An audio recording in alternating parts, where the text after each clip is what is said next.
Hey, this is Ash from All Things Dentistry. Join me as I share my experience with the incredible E-FLEX Blue endodontic files while tackling a calcified mandibular incisor. Combine E-FLEX Blue with the E-Extreme handpiece and the Ultramint Pro, and you will be unstoppable. I'll start each case with a reproducible glide path using a number 10 hand file. Next up is the 1504. The E-FLEX Blue is a heat-treated, triangular-shaped file, giving it the best of both strength and flexibility. Its variable pitched flutes prevent it from screwing into dentin, giving it a super smooth and predictable feeling during preparation.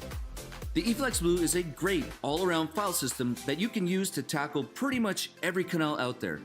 If you were trained with a sequential file system and are looking for a predictable file to use, this is it. I was really impressed with how the E-FLEX Blue easily maintained the shape of the S-curve block.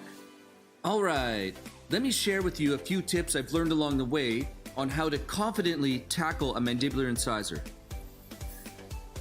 The first tip I was taught was to always assume two canals. In this PA radiograph, it appears that there is one canal all the way to the apex. However, from the radiograph you would never see, other than a CBCT, it is really a wide buccolingual pulp chamber that requires complete disinfection. So we'll start with an access angulation using a small carbide burr or diamond directed along the long axis of the tooth. Once we have made our way into the calcified pulp chamber, the second tip is to prep the access to assume there's always a lingual canal or lingual portion of the pulp chamber. Sometimes you have to clean and shape the buccal canal to orient yourself to where the lingual canal may be hiding.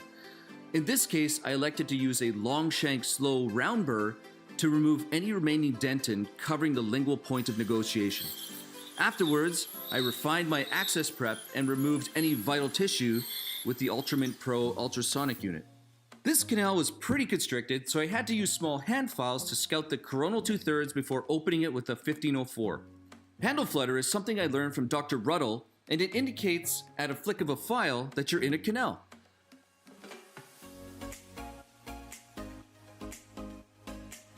Once I've opened the coronal 2/3 with the 1504, it's time to scout the apical third, create a reproducible glide path, and get a working length. I'm sure you've had this problem. The file is just too short to get your apex locator attached to. Well, I can tell you from years of struggle with this problem, I just grab a 31mm file these days and use that. You'll get a way more accurate reading, and you won't lose precious chair time or gain gray hair by trying to get a working length. With the EPEX, I can assure you, you will have stable readings. Once I get to the one red bar indicator, I will subtract either 0.5mm or 1mm, depending on the clinical situation. Now it's time to head to my working length and finish this case. I will take the 1504 up to the 3504 to adequately clean and shape this mandibular incisor.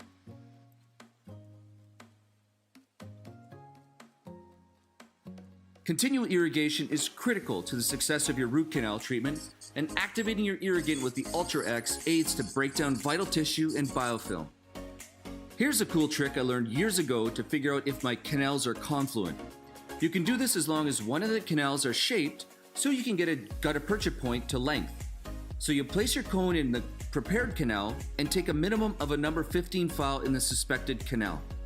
Place the file to length, or as close as you can get, and as you remove the gutta-percha cone, see if it's scored or completely pierced. It will let you know if, and by how much, you need to shorten the other cone. I'll place sealer, sear off my cones with the Fast Pack, and that's it.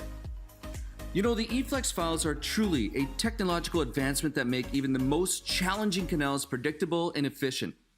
I've been changed for life.